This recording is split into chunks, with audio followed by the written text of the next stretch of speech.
te na bande ko nyonso ozuli baku ya Rolanda Bisso na nzela ya la Chopo officiel TV chaîne YouTube o ekangi masolo chaîne YouTube ezo pesa makambo chaîne YouTube ena style na yango na lolenge na yango ya pesa makambo lelo tozana esengo ya représenter bino ndeko moko oyo boko découvrir ye pendant tout au long ya émission oyo na cadre ya découverte na bitambola tambola na biso ndenge to mesana ko tambola to yeko découvrir ndeko donc ngana zana mingi ya koloba te na place na ye na kotika ye ndi aloba oyo ya zali pour que bandeko bozolanda biso de partout pour comprendre.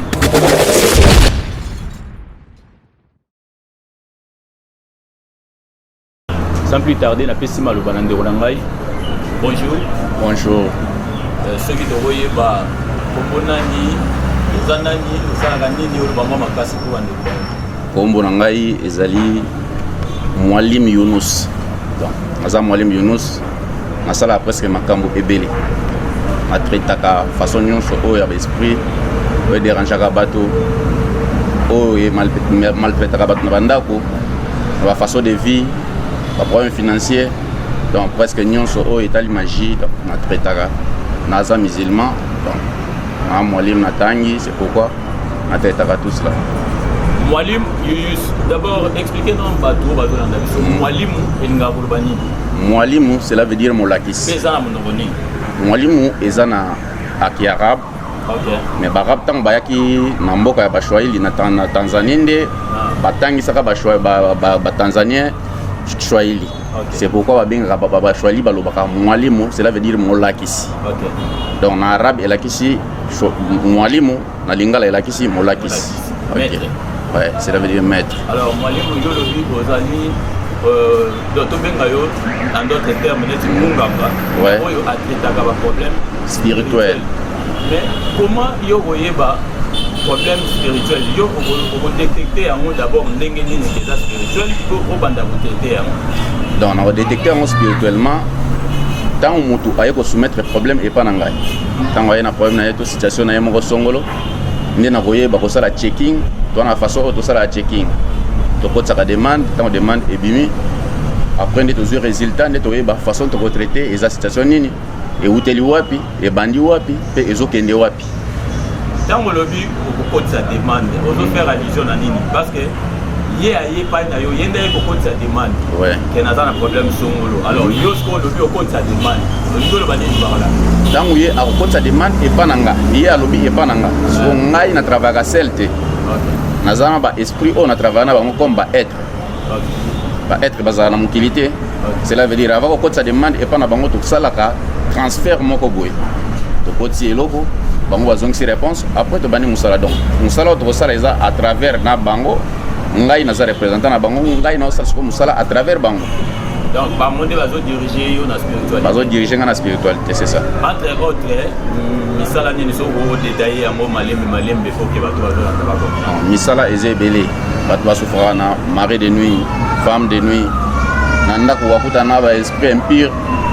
yemoko azoka chance te musala ekufa azo souffrir na problème financier porte-monnaie magique mwasi oyo azo souffrir mobali azonyonga ye mobali libala ekufa ayebi bazonga na moko donc ayebi mutuna makolo te comment libala ne ekufa kaka boye libala ekufa donc parce que pour les problèmes spirituels o etali pena spiritualité nde na sala. Alors, moi, ce qui faut comprendre par rapport à la détail, nous faut expliquer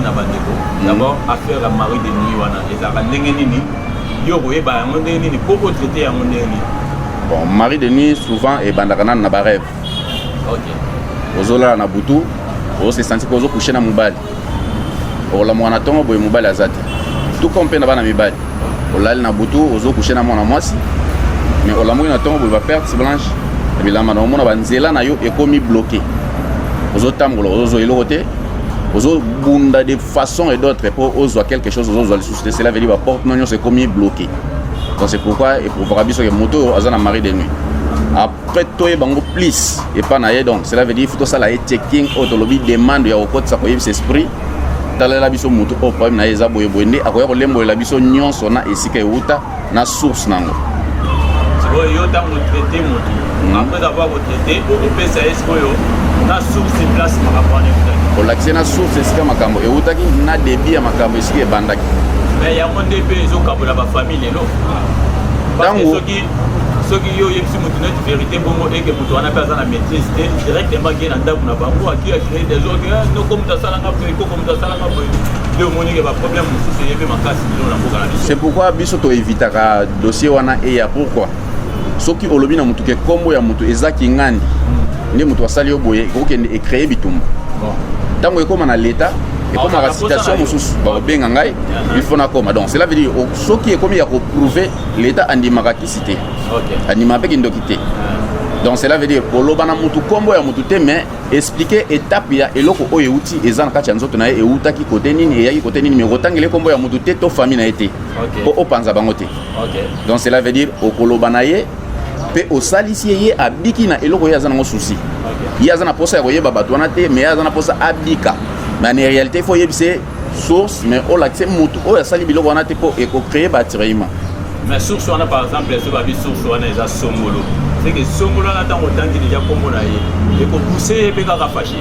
mais jamais nakotanga kombo ya songolo epai ya mutu oyo nazosalisa nakoyebise eza na famille na yo mais eza inutile ya koyeba kolo likambo oyo asali yo boye mutema na yo soki eza makasi to eza makasi te nayebi te nakoloba nango mutema eza makasi te oke okopanza famille na yo ekozonga retour epa nanga baloba nani mwalimu nde mutu alobaki c'est pourquoi basala nini bapanzani bon mpona to epengemo eloko mwa moke ntango otalaka tv ozomona baprofete moko mpe bazoleka bazolobake no ndeko mama nazomona yo boye ndeko songolo yo komone na dini afandi boye ye mutu asala yo boye yo jija yango ndeni bon d'autre part eza na de un mosala na bango à part mosala na bango baza na bato na bango oyo baflataka en plus de ça basalaka eloko moko boye bayokani na bato ndenge na ye devant bino boye nakoyokana na mutu te oyo abenga nga na telefone oyo aloba na nga boye même pas nakotyango même pas en direct po bato babengaka nga bayokaka ngai bato babengaka non mpo nazwa succès non nakosala eloko ya misu ya bato emona po bayebaki asalaka yango mpe ntango okoya liboso na nga mpe kokutana na oyo omonaki na tv nde okutana na réalité mais ya bango ezalaka azoloba bato bazobenga na batelefone numéro na bango souvent elekaka te so obengi en privé elekaka te mais en direct elekaka cela veut dire bato oyo babenga bango en direct eza bato oyo bayokana na bango eza na numéro bapesaka bango oyo bazopesa na tv eza mosusu oyo mpe bazobengela bango eza mosusu biloko namoni deja mbongo yango ezalaki na kati ya saki namoni eza lokuta na mosika jamais okoyebisa motu ke kaka na tv azomona na tv mbongo no eza esikaki ngani mbongo eza esikaki ngani na plus d'expérience na magie na bandi magie lelo te donc na expérience na nga lelo nakokongisa deja 19 ans na magie donc oyo ayo toclasse yango côté magicien ouais donc naza mwalimu cela veut dire natangi nde cours ya magie natangi cours ya magie nasilisi na Tanzanie nde nazongi Kinshasa donc na Kinshasa deja omoi na 18 ans il y a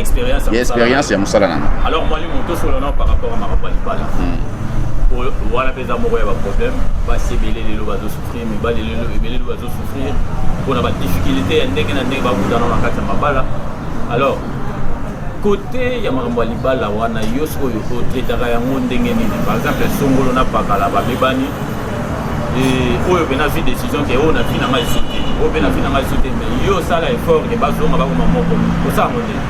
bon toza na esprit moko tobenga aminata oyo aréunira mitema ya bato mibale ezonga ndenge ezalaki quelque chose ala mutakanda quelque chose ala impoli naza na façon oyo nakosala tosombi baparfum tosombi bapoudre tosombi babougie tokosala cérémonie ensemble na kolo likambo soki mwasi soki mobali quelque soit soki oza mosika otindi biloko na yo tozosolola oswat na appel video ozomona ndenge na osala nini nasa elo mosala esika yo oza na kodelege osomba eloko okingani somba eloko engani kanga boye esala boye mpo ngai nazwa communication ya esika yo osala nini ozali mpo eloko wana esaffecte ozozwa communication à partir ya biloko ya sombi à partir biloko ya sombi oyo na kodelege somba boye donc nazwa connexion na ya partir ya wana soki boza mosika donc na koreunir bino à partir ya mosika mpo moyen ya koya pembeni eza te soki moto aza na makoki nde na akofaire déplacer ngai na ye ti esika azali nde nasaleli mosala wana donc esengi bapoudre baparfum tobengi esprit wana aminata nde ayaka aréunir bango mibale andurci motema mobali andurci motema mwasi mais tozala na condition moko cela veut dire soki oyokokanga mwasi to mobali konyokola ye te traité comme moto nyonso ndenge otretaka ye de kala ou soit opesi ye bolingo ya makasi ndenge bozalaki kala boluka stabilité bozoluka te oyo anyokola moninga te oyo maltraité moninga donc condition na bino ezalaka bongo ezalaka nde bongo ka usko moto akeye na contraire ya condition so akeye na contraire ya condition akozwa mabe moko te mais ekomaka siko fort dose epa na biso biso siko tozwaka etumbu moko boye donc otindi mutu na konyokwama ntango otindi mutu na konyokwama cela veut dire yo oza na place moko te ata bolimbisi epa ye moko ala okozala nango te donc cela veut dire tozalaka wana po to unir bozala na sembo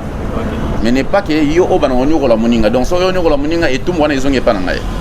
donc toloba pa mwalimu meme moto bayibi eloko nde tolobaka bayibi eloko na ngai naki otalisa donc se baye pa na yo oza capable ya kodetecte moto ayibi yango ye yo aza place boye bokende koso ye wana eza nango bachose facile ya bachose facile na kati ya magie toza na bafaçon ya magie ebele mais kana kodiférencia toza na magie jaune toza na magie noire toza na magie blanche toza na magie rouge magie rouge eza oyo esalaka sacrifice ya makila magie blanche oyo eza nyonso oyo etambola na moi mpe na obscure ya butu mpe moi donc magie blanche aza mixte akotaka butu mpe moi mais asalaka sacrifice ya makila ya motu te asalaka sauf que makila ya sacrifice ya pigeon soso ntaba chameau na blanche soki toke na jaune jaune eza biloko oyo basengaka kobima na ebembe kobima mwasi na mwasi mobali na mobali cela veut dire oyo tobengi na mokuse bapede balesbienne oyo tobengi na mokuse chance occulte nde bango bautilisaka mingi souvent magie jaune magie noire eza biloko ya bukoko lelo bato mosusu bakomi kosangisa oyo na moto ya magie noire mais asala eloko mosusu donc magie noire etali banzete mpe etali bambuma mbuma nzete maki mais na biso mpe tosalelaka maki mais maki ya mwindu te tokosalela souvent maki kaka ya pembe oyo toliaka liaka alors na kati ya badifférente sorte ya bamagie otangi yo sikoyo formation ozwi na magie nini bon tant tozwaka formation bapesa biso au moins tous les 4 sortes ya magie wana eza yo moko nde sikoyo kotrace porte oyo kokota mpo osala makambo na yo ngai na point na ngai na traça souvent na utiliza magie blanche mpona se focalisa mingi epa nango magie blanche vis-à-vis ya religion nasambelaka vis-à-vis ya makambo ya religion na nga donc nakokota na magie rouge te mpo naboma olobi magie blanche eza bamakambo ya moi eza moi mpe na butu na kati ya moi wana mekana kodetaille nini yango tokokomprendre na kati ya makambo ya moi na moi toza na baesprit ebele oyo esirikilaka na moi toza na shamarushine toza na andakashine toza na ya adibu toza na ya maimuna toza na zizel presque baza ebele lokola isibunda ye soki azosirkile na moi souvent ezala mpo aluka esika ya kovanda isibunda avandaka souvent na poubelle oyo asejaka na poubelle donc soki obengi ye akouta direct na poubelle maimuna asejaka souvent na banzoto ya bato liboma mutu moko motu esalaka bien te ata baposeda ye quelque part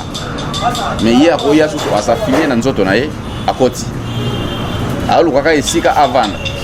toza na andakashine asirikilaka na moi bato babengaka ye satonge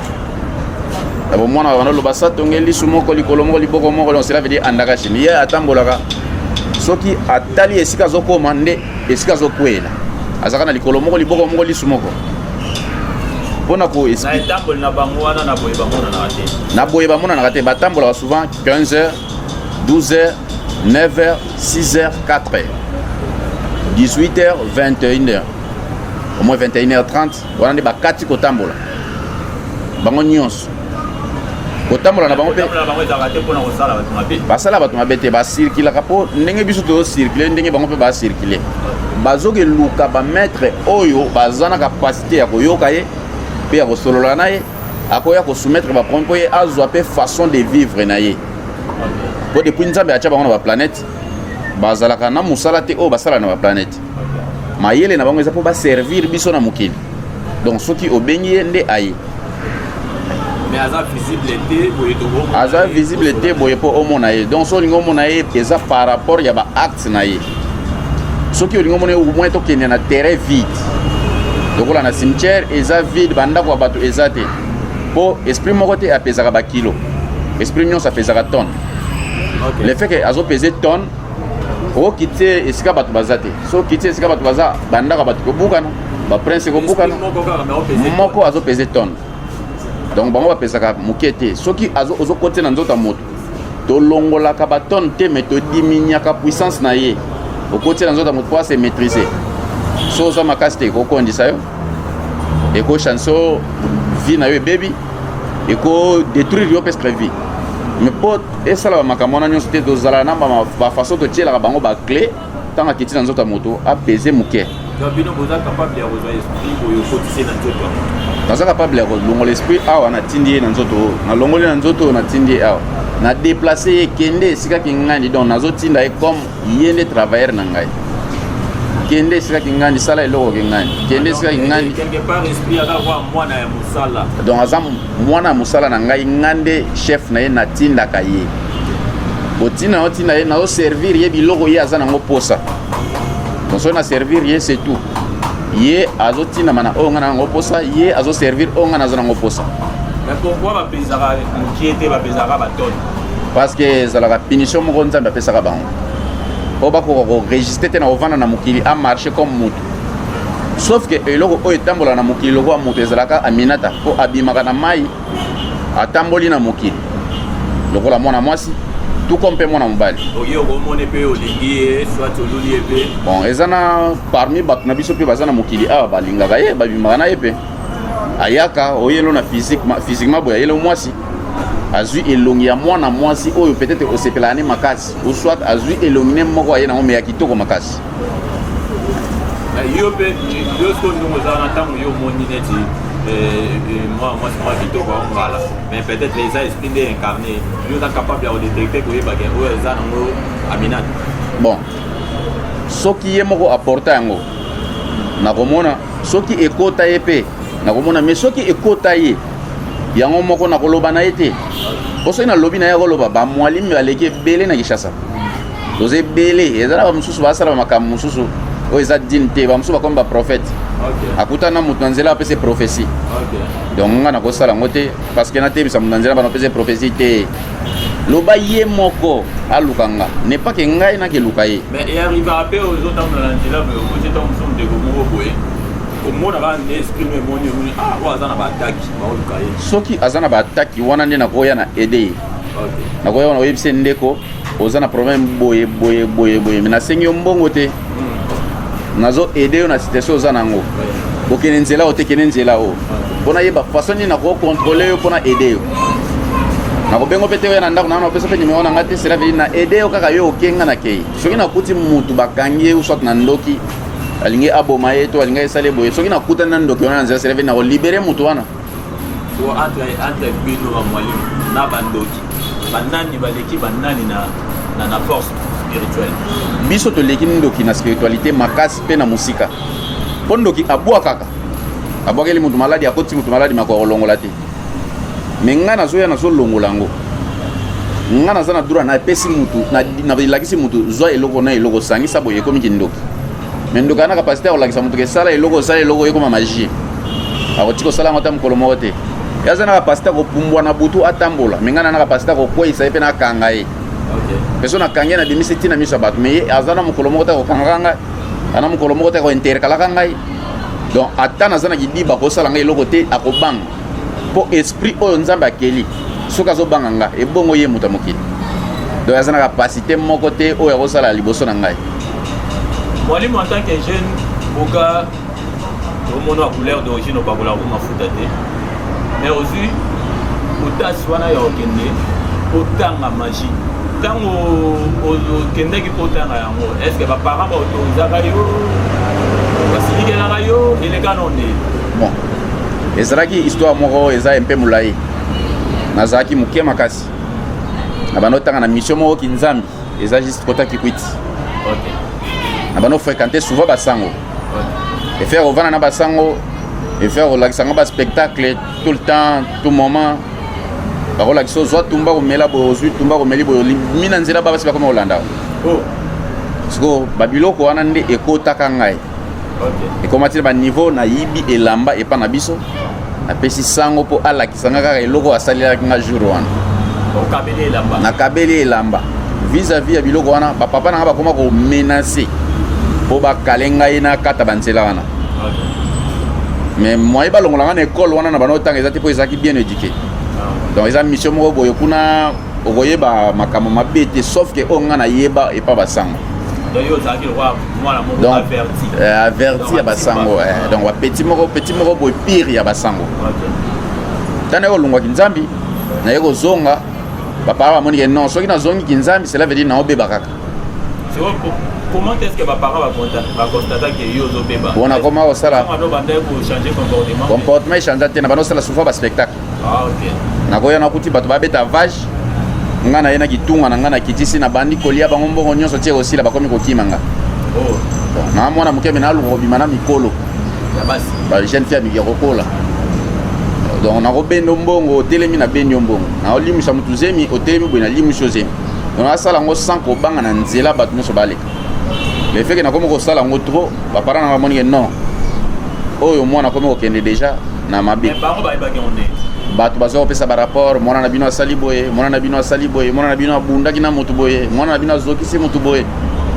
donc vis-à-vis ya befe wana nde ba parana nga ba yo comprendre tant ba comprendre ba telemela nga pena na façon oyo esengi ba telemela nga ti tamoko na ko lungwa na tiki esika na zalaki na ke et pas oncle nanga vis-à-vis au vent de pas oncle na tika ka biloko o na zalaki nango tant na ke et pas oncle pour papa botola nga ba biloko na zana ba pentacle ba schéma ba cérémonie ba chapelet vis-à-vis à et réalité na kino kuta nango et pas oncle tant na comme pas oncle na kuta na réalité belé au vivre et comme misère bazana azana mbongo et belé mais ozo vivre comme si mutu mo boye outa kisoki wapi donc ozokemba makasi nde sala ke na ko zongela susu biloko wana tana zongela biloko wana et comment le plus pire les susu baluka ka ba kale yango ba stopper yango ba kokati donc enda balamo nde sala ke na lungwana kende tant na lungwe ezana esprit moko na porta kinde akoma ko lekela ngai mutu donc na yeba ko diriger été akomo tika nga basuki ebele akomo tika ngai ba mutu mo komi kanda ozolo bali susu te nde na koya ko avouer papa na nga nde na pesa kaye biloko wana yende abengi na pesi papa bengi sango aye azu yango bazongi nango c'est pourquoi on a décidé que na mona religion ressemble pour toutes les religions na zana be réalité na bango inutile ya Hollanda ba religion bo so na lobby de base ya catholique cela veut dire catholique a basé ya nyonso nde na kenda islam tana koti islam na zaki presque vierge na loko li susute nena koti islam fait que na tanga langue arabe atangi langue arabe na mandoke luka siko tana ke islam wana na kenda luka pona na se spécialiser na ko calme na osala makamoko en cachette motazo e baté mais na tanga Coran des premiers versets jusqu'au dernier verset na zwa et l'autre côté o etali magie tana luki des premiers versets au dernier verset na moni lo eza magie te na komi ko sans faiblir pour natika na ngai religion on a lobby à ce côté là malonga zate mais vona zonga na côté na zaraki vis-à-vis ka kotanga na iko apprendre ezana ba livre mususu ko eza a dehors ya quoi ko ezana makambo onga na lo siko pona watanga ngo boye bato ba kopesa te bato la kisote ne na salaki effort imam na ngamoko comme nazaki trop bouillant en arabe a futeli ngambo na kena Tanzanie nena ke Tanzanie na ke tanga siko cours ya magie na kati ya islam eza ba cours mambao to benga ngo ya livre mo mambao donc islam est divisé dans deux parties tout le donc islam est la divisé te to zala biso nyonso ba musulman donc eza na deux branches to esangana nde sikoyo to koma le roi deux filiers premier filier eza sunnite deuxième filier eza bahamadia Hamadia abanga ilote alobaka vérité c'est pourquoi ba moko ba jadis ba bimana kati ba porte belé fungama abanga ilote ate aka mundi minae oyo ezali mabe ezala ka boy ezalaka boye nzambe aza boye par rapport ya bapasteur pasteur ozo cacher vérité na biso basunite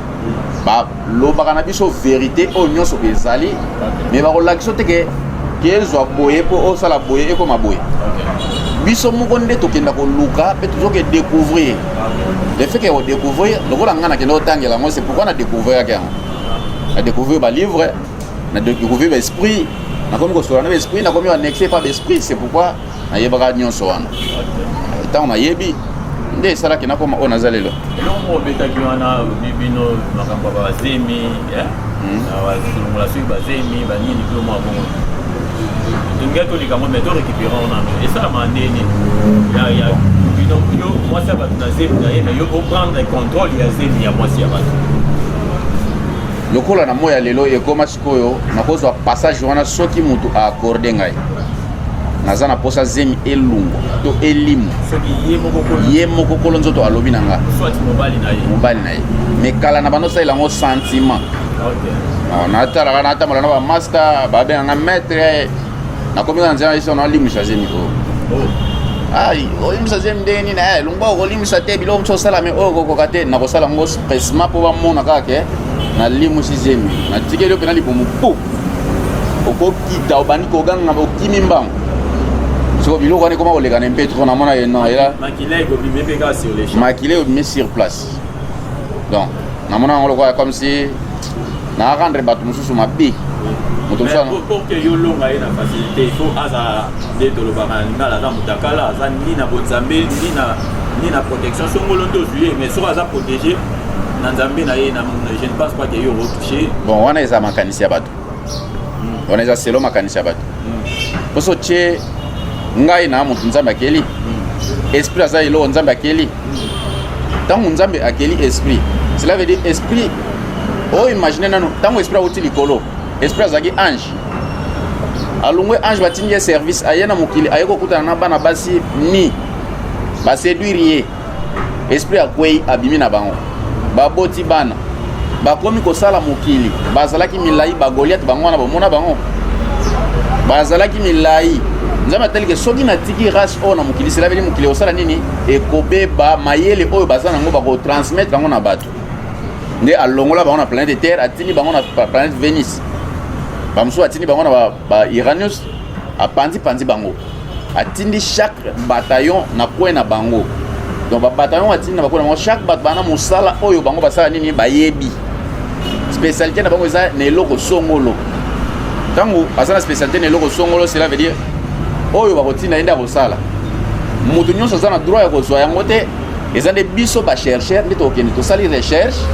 tozwi ye nde tokolakisa sikoyo moto basalaka boyeboye mais ye aza na kapasité akozwa ye te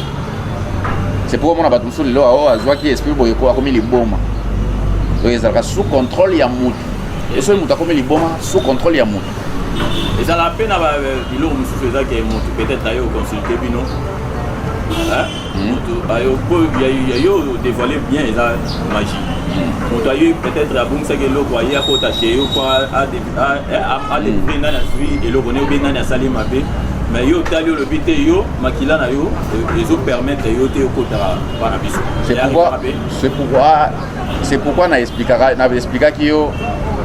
wana eza te makila ezalaka lien familial soki bozalaki na baancetre oyo batikaka loi ke bino bokosala eloko oyo te soki osali osimba te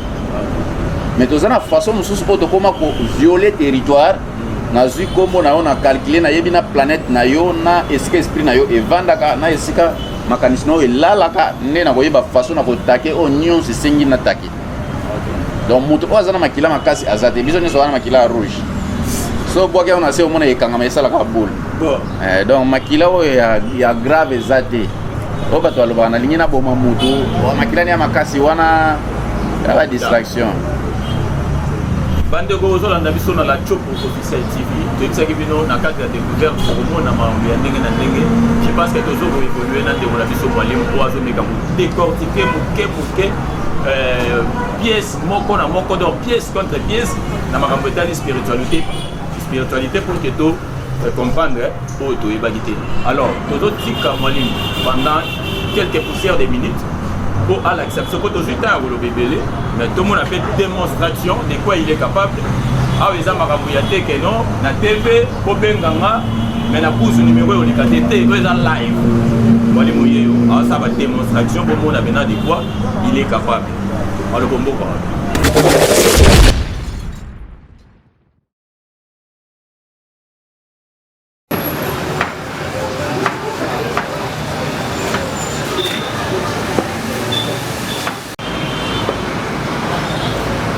Spectacle moko mai ezotoka sans que tocha moto tocha eloko songolo oyo eza zelu eza na bakayas na kati oyo eza bougie topelisi yango te peut-être baoloba apelisaki bougie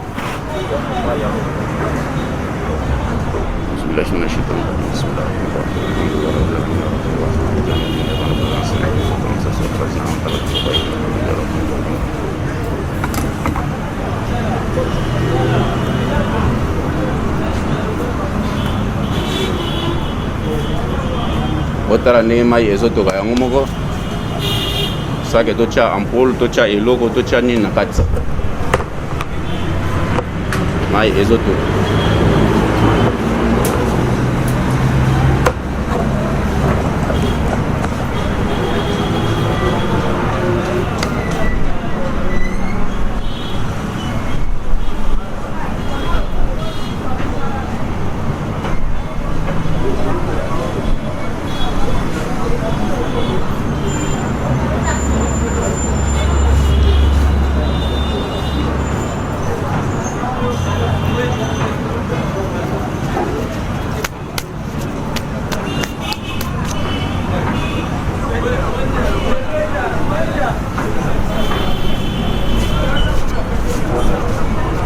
c'est la démonstration oyo eza papier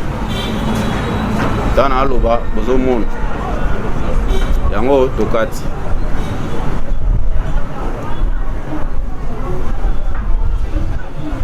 totie yango na monoko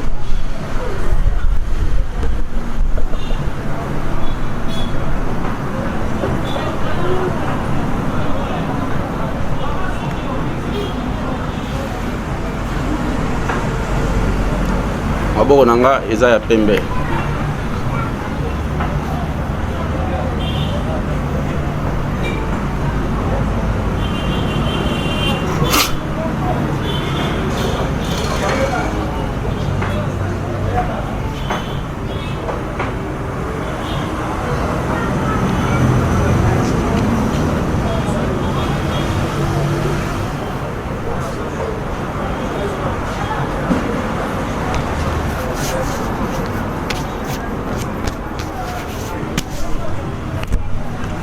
et l'autre préparé le poto ça la bino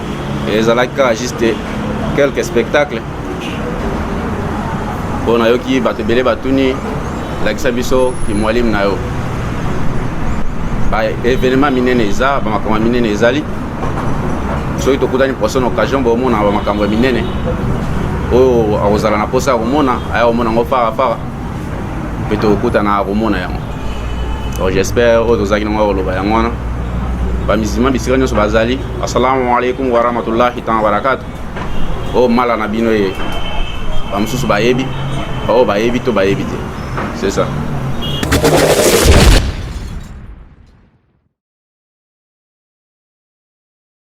to efsakino na cadre de découverte awa na la Chop officiel TV au mona makambo ndenge na ndenge bino mo bauti au mona démonstration elongo na mwalimu Hussein tumoni oyo tobenga ngoni ni oyo sika sani efandi tobenga ngoni oyo esika sani efandi ezani oyo eza Coran oui donc tumoni sani ya Coran sani likolo ya Coran mai sans moto mais mai ezotoka donc mai okolambela ngo pe fufu donc mai okolambela ngo fufu te mais soki osimbi okozika ekomi déjà mode soki tolobi tolamba fufu c'est la vérité totia bakoni ya vide na se totie lituka nde totie nzongo wana nde tokolamba fufu sikoyo sans kopelisa moto me tolambi fufu mwalimu tomoni papier ya pamba kokata kotia na monoko obimisi ekomi 10 000 francs mais quand on expliquer biso miracle wana eza ndenge nini? Bon, eza pouvoir moko boye cosmétique. Tout ça là appelle na quelque chose au bénéficier eloko mususu. C'est pourquoi on a soki muto aye to senga kaina de mbongo ya yemoko. Yanga présentation ngeza le papier o ngana sanini na simbi na maboko. C'est pourquoi il peut senga pouvoir ya kobenda mbongo. Soki muto aye ya sala nini abanda bo multiplier les mbongo tonde. Même multiplication, même porte-monnaie magique, même bague magique, même valise magique. Donc, ezalaka yemoko il faut asomba biloko na ye. Pe acha quelque chose o ya yemoko na isika wana. Na mutoki na yemoko po ebimisa eloko o yazana maposa. Mwalimu Hussein lelo esengwele makasi ya kosola na yo. Alors nini oyo biso to tuni oke soit message nini oyo zana ngoko ki ko annoncer abande ko bazolanda biso o biso to tuni yo. Bon. Elo ngana ko annoncer ça juste pas pasteur. Na bande ko musulman mususu ko ba comme ba prophète. Botika distraction ke prophète musulman za prophète té. Na mukilpe prophète mususu ko yaka azate. À part prophète na biso azaki Muhammad sallallahu alaihi wasallam. Le reste o ba ya wana bazana capacité ko zala ba prophète té. Oza mutu obotama li mutu ozi message té balaki sur quelques théories au comme prophète. Na ba musulman ba tele manzela azolo bangana za musulman ozo té ya ozo pesa mutu prophétie musulman pesa prophétie té. Et ba pasteur botika ko tia numéro na TV bazo benga ezo lekate mais yo ozo sala ba miracle. Batu o bosolo na bango to yebi déjà makambo wana soki bolingi to luki ata jour. To vandi ensemble bino bata TV o bosala ka makambo na bino en cachette o bosala o batama. To tie yango fara batu bazala wana babenga kayo biso to pesa ngana pesa batu wana ba numéro ya ngai babenga na téléphone ngai yo la kisaka bango bisika ba biloko na bango ezali ngai pe na la kisa yo o ya ngai ozo pesa prophétie to telema boye o pesa nga prophétie o nazana ngo après nga pe na balwana peso o yo zana ngo to benga batu o ba vivaka na yo batala makambo o yo lobi na benga pe o ya ngai batala o yo lobi pona ngai soki eza exact c'est un peu ça elo na lingana loba ezaka ya mwana kitoko makasi esengo ezalaki ya biso koyamba pona bino mwalimu Hussein bino mo bomoni ndenge to sololi tout au long ya émission oyo et puis asali ba démonstration de moni rien qu'avec mabele mai sani mai courant to moni mai ko boaka mabele na kati ya mai etoki neti moto eza na se. Donc premier numéro, deuxième numéro to moni ko kata papier ko tana monoko ko moni mbongo 10 000 francs. Donc ya ressemble ezate car ndenge a lancé défi o ya Monique aza plus que ye ba numéro eza wana na ba écran obengi olbite yako saki mengala leki ye kasi yaka TV za radio te to remona to rejuger. Merci na bande onyo so balandi biso na Austin na Texas kuna na États-Unis to pesi bino mbote to sepel na bino nyonso bolandi biso partout au monde. Donc mwalimu azawana prochainement o ezaka numéro 1 prochainement bozonga lisusu pona olaxa bino toujours de quoi il est capable. Merci, bye bye.